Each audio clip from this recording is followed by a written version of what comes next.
Tout commence dans l'ombre, tu marches. Tu vis, tu crois choisir. Mais si tout n'était qu'un décor?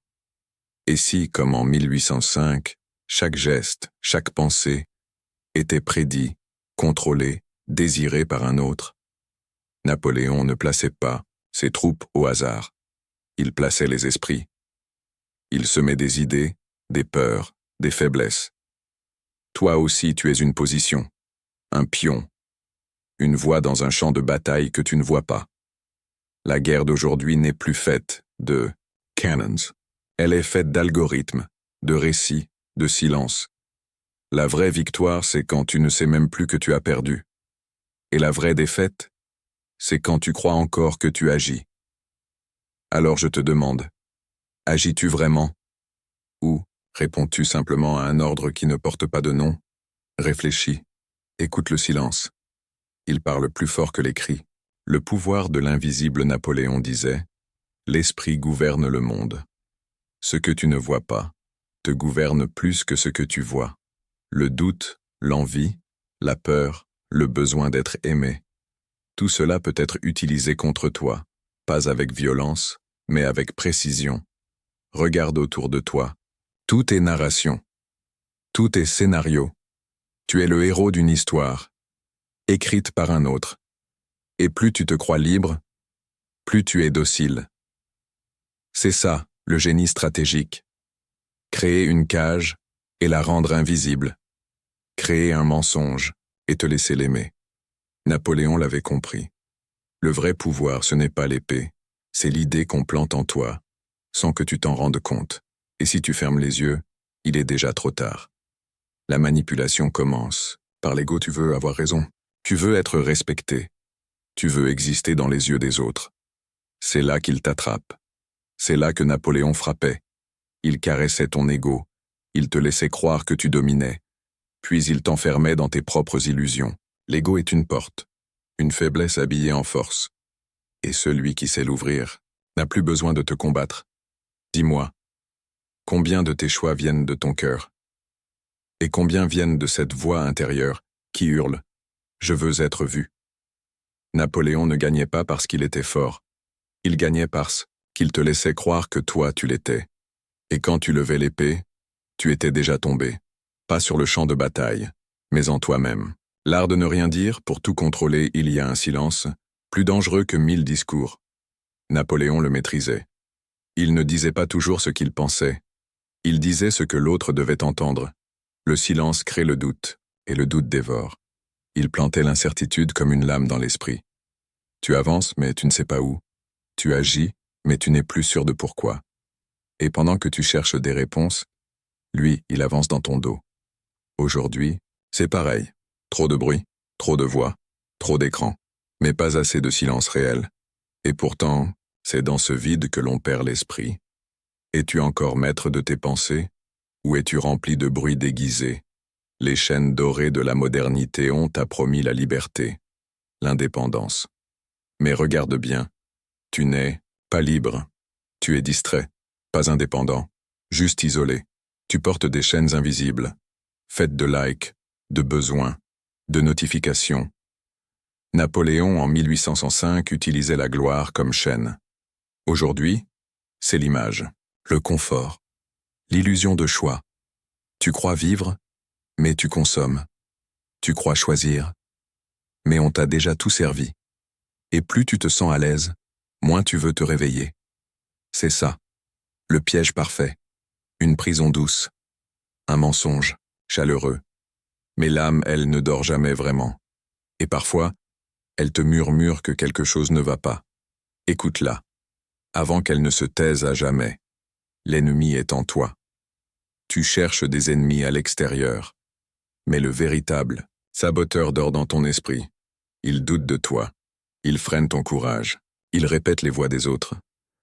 Napoléon savait que le plus fort soldat peut tomber par peur de lui-même.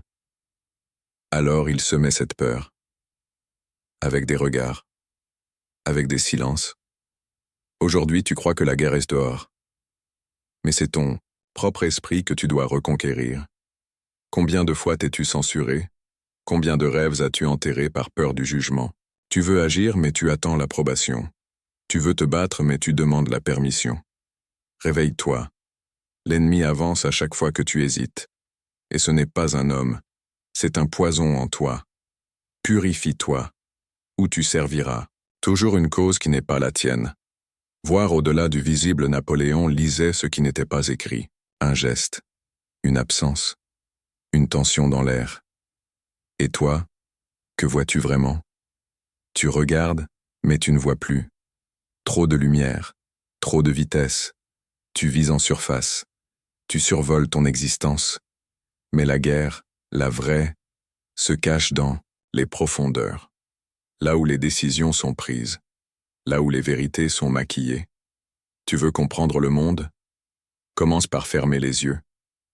Écoute ce qui ne se dit pas. Observe ce qui ne bouge pas. C'est là que réside le vrai pouvoir. Napoléon déchiffrait l'âme avant le terrain, et c'est ainsi qu'il frappait là où personne ne s'attendait. Vois avec ton esprit, et non avec tes habitudes, sinon tu resteras aveugle, au cœur même de la bataille. La guerre n'a pas disparu, on croit que la paix est acquise. Mais la guerre a simplement changé de forme.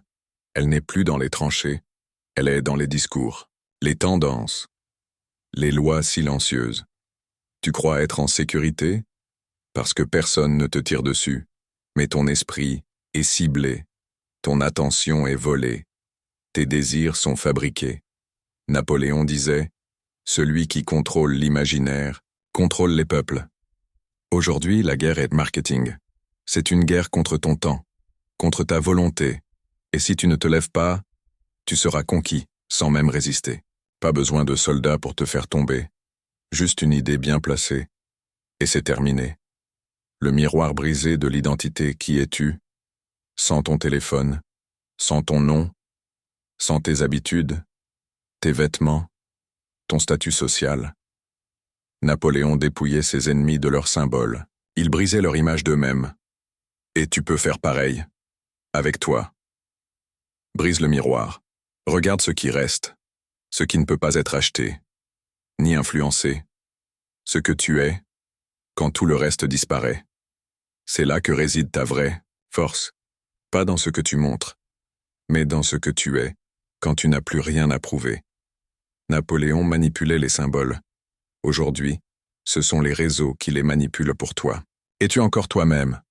Ou juste un reflet parmi d'autres? Le poison de la comparaison, tu regardes les autres. Tu juges ta vie par la leur. Tu crois que tu es en retard. Tu veux rattraper, imiter, dépasser. Mais ce jeu est truqué. Napoléon ne copiait personne. Il écrivait sa propre légende. Toi, tu recopies des scénarios qui ne sont pas les tiens. Et chaque comparaison te rend plus faible, plus manipulable. Celui qui doute de sa valeur suit les ordres sans les voir. Sors de la course. Éteins les voix. Et écoute ton propre rythme. C'est là que commence la vraie puissance. Pas dans l'image, mais dans l'intention.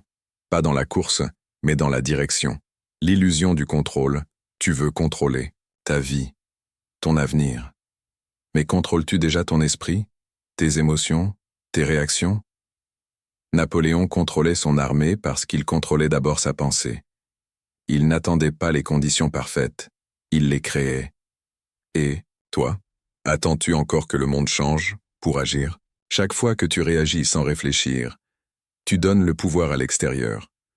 Le vrai général, c'est celui qui ne se laisse pas provoquer, qui observe, qui anticipe et qui frappe.